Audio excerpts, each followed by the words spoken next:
அன்பானவர்களே, அன்பு வணக்கங்கள். பிரபஞ்சத்திற்கும் நமக்கும்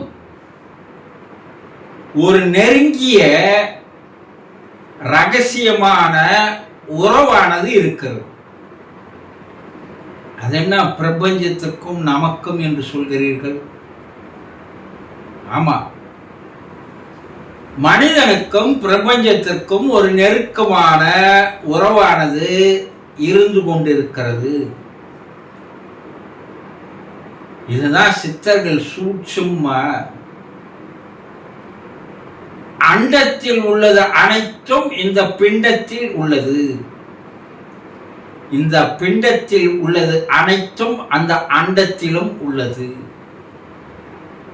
என்று சொன்னார். அண்டம்னா பிரபஞ்சம், பிண்டம்னா நம்ம மனித உடல். அப்படி என்ன ரெண்டுத்துக்கும் அங்க இருக்கிறது நம்ம கிட்ட இருக்கு அப்படின்னா, இந்த பிரபஞ்சம் என்பது ஐம்பூதங்களால் ஆனது. நம்ம பார்க்கிற உலகம் முழுவதும் 5 விதமான பொருட்களால் உருவாக்கப்பட்டது. அந்த 5 பூதங்கள்னு சொல்லுவாங்க, பஞ்சபூதங்கள் என்று சொல்லுவாங்க. அது என்ன பஞ்சபூதங்கள்? நிலம், நீர், நெருப்பு, காற்று, ஆகாசம். இது 5 தான் ஐம்பூதங்கள். இந்த ஐம்பூதங்கள் தான் பிரபஞ்சம். இந்த 5 பூதங்களும் நம்ம உடலுக்குள்ளேயே இருக்கு. நிலம் என்பது நம்ம உடம்புக்குள்ள 5% ஒரு 1.5% நிலமானது. தசை, தோல், எலும்பு, நரம்பு இதெல்லாம் இருக்குது இல்லையா? இவையெல்லாம் நிலத்திற்கு சமமானது. இந்த உடம்புல இந்த நிலம் என்ற பங்கு 1.5% இருக்கு, 5%. சரி, நீரானது 1 பங்கு இருக்கிறது. சரி, நெருப்பானது அது 1 பங்கு இருக்கு. சரி, அப்ப காற்றானது 3/4 பங்கு இருக்கு. ஆகாசம் 3/4 பங்கு. இந்த 1 1 1 3/4 மொத்தம் கூட்டினா 5 பங்கு. இதேதான் உலகம் முழுவதும் இருக்கிறது. 1.5% உலகம் முழுவதும் நிலமாக இருக்கிறது. 1% நீராக கடல்களாக இருக்கிறது. 1% நெருப்பாக இருக்கிறது.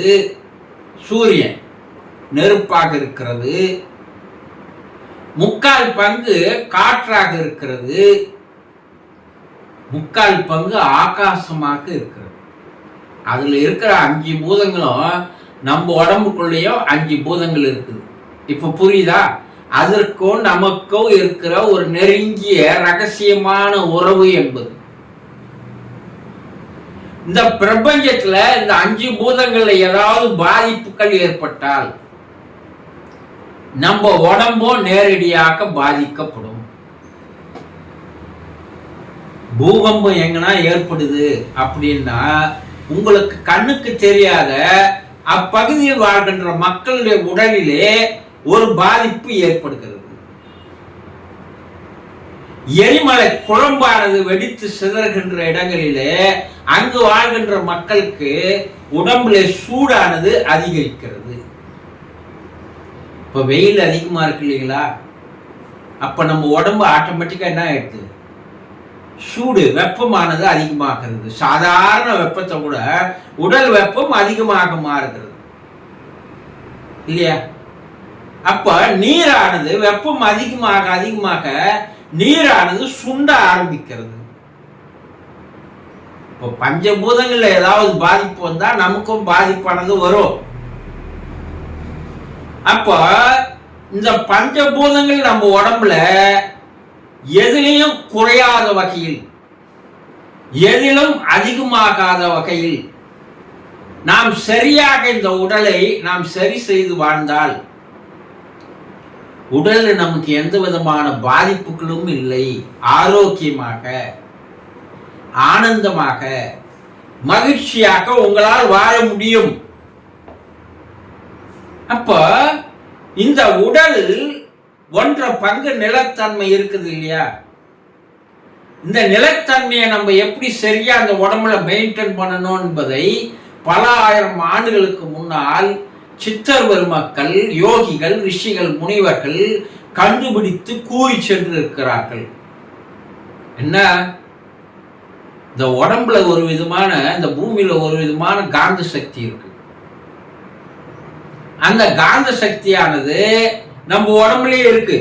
ஆனா போதிய அளவு அது சரி பண்ணணும்னா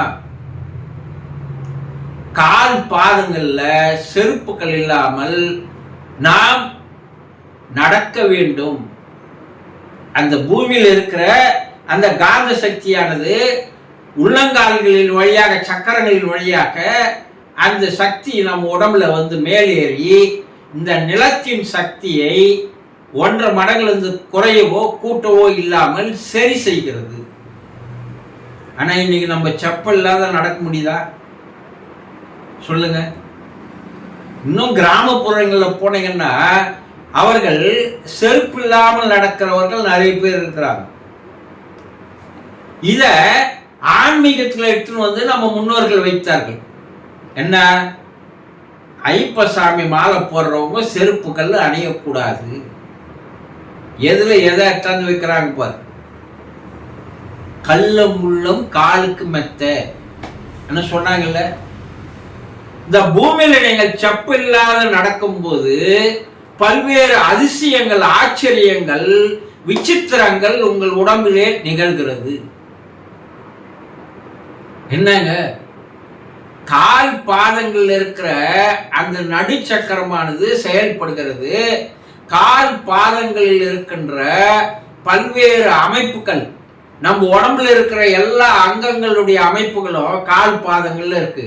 இந்த கால் பாதங்களுக்கும் நம்ம உடம்புல இருக்கிற அங்கங்களுக்கும் நேரடியாக ஒரு தொடர்பானது இருக்கிறது. அது இருதயமா இருந்தாலும் சரி, நுரையீரலா இருந்தாலும் சரி, இறப்பையா இருந்தாலும் சரி, எல்லாமே அதனுடைய கனெக்ஷன் எங்க முடியுதுன்னா கால் பாதங்கள்ல முடியுது. இந்த அக்கு பஞ்சர் சொல்ற மாதிரி அக்கு பிரஷர்னு ஒண்ணு இருக்கும். அந்த குறிப்பிட்ட இடத்துல அந்த அழுத்தங்கள் கொடுக்கும் போது அந்த உடம்புல இருக்கிற குறிப்பிட்ட அங்கங்களானது செயல்பட ஆரம்பிக்கிறது. இந்த சீன தத்துவமே கால் பாதங்களை வச்சுதான் காட்டுவாங்க. இந்த கால் பாதங்கள்ல எல்லா உறுப்புகள் இருப்பது போல அந்த உறுப்புகளை ஆர்ட் பண்ணி வச்சிருப்பான். நீங்க அந்த பூமியில் நடக்க சொல்லும் போது சிறு சிறு கல்கள் குத்தும் போது அதுவே உங்களுக்கு அக்கு பிரஷராக மாறுகிறது. அப்போ உடம்புல இருக்கிற அங்கங்கள் எல்லாம் சரியாக தூண்டப்பட்டு செயல்பட ஆரம்பித்து அதில் இருக்கின்ற சுரப்பிகள் சுரக்கும் போது இந்த உடல் ஆரோக்கிய தன்மையானது மிக மிக மிக ஆரோக்கியமாக மாறுகிறது என்பதை நம்முடைய சித்தர்கள் எப்போ கண்டுபிடிச்சாங்க பாருங்க. அதுதான் இப்போ மருத்துவம் அக்கு பிரஷர் என்று சொல்கிறார். சரி, அது போல என்ன நடக்கணுமா? நான் தேவையில்லை. ஒரு நாளைக்கு ஒரு குறிப்பிட்ட நேரமானது கால் பாதங்கள்ல செருப்பு இல்லாமல் நடக்கின்ற நிலை நீங்கள் தொடர்ந்தால் உங்க உடம்புல நோயே வராது.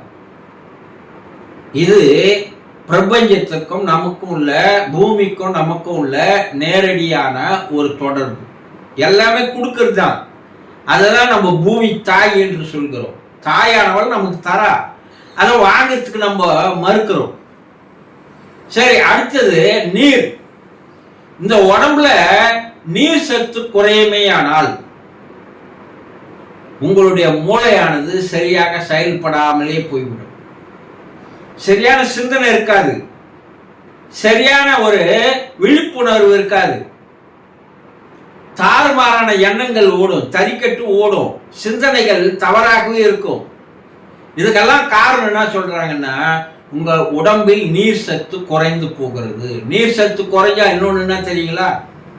இறப்பை நோக்கி அழைத்து சென்று விடும். பல மரணங்கள் நீர் சத்து குறைவால் ஏற்படுகிறது.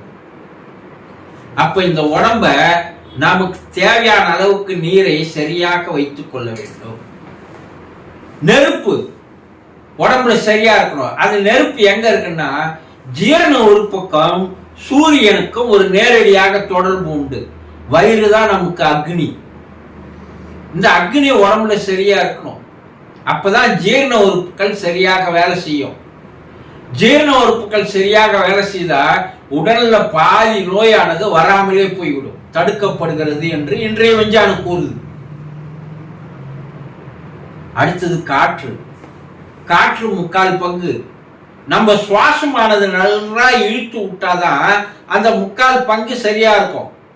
இது சுவாச குறைபாடு ஏற்பட்டாலும் அந்த காற்றானது குறையும் போது அதுதான் மூச்சு விட்டுட்டாம்பான்னு சொல்லுவாங்க. மூச்சு போச்சு என்னன்னா உயிர் போச்சு. அதனால்தான் நம்ம சித்தர்கள் இதை சரி செய்வதற்காக பிராணாயாமம் என்ற ஒரு மூச்சு கலையை எடுத்துன்னு வந்து நம்ம உடம்புல இருக்கிற அந்த மூச்சு காற்றினுடைய அளவு குறையாமல் பார்த்துக்கோ. பிரபஞ்சத்துல எக்கச்சக்கமான காத்து இருக்கு, பிராணசக்தி. அடுத்தது ஆகாசம் என்று சொன்னார்கள். ஆகாசத்துக்கும் நம்முடைய ஆன்மாவுக்கும் ஆத்மாவுக்கும் நேரடியாக ஒரு தொடர்பு இருக்கு, மனசுக்கு ஒரு தொடர்பு இருக்கு.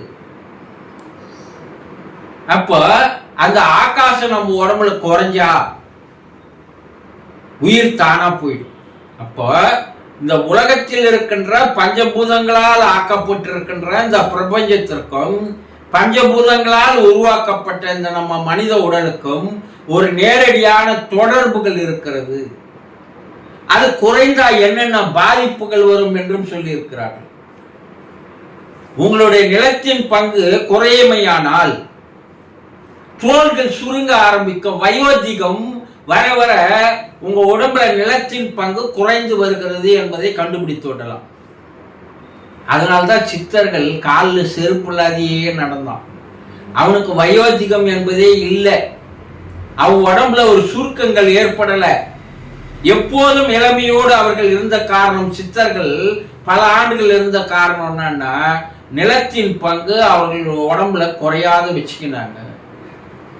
நீரின் பங்கு குறைமையானால் கருமை முடியானது வெள்ளையாக மாறும். இது ஒரு விஞ்ஞானம். இப்ப அது சரின்றது. நெருப்பின் பங்கு குறையமையானால் தொண்டையில பிரச்சனை வரும், அடிக்கடி தாகம் எடுக்கும், மரணம் வருவதற்குண்டான அறிகுறி என்று சொல்கிறார்கள்.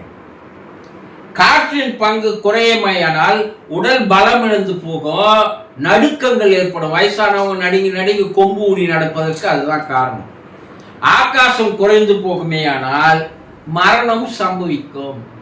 இதெல்லாம் சித்தர்கள் அதிகாலத்துல கண்டுபிடிக்கப்பட்டதை இன்றைய விஞ்ஞானம் மிக மிக தெளிவாக எடுத்து கூறுகிறது.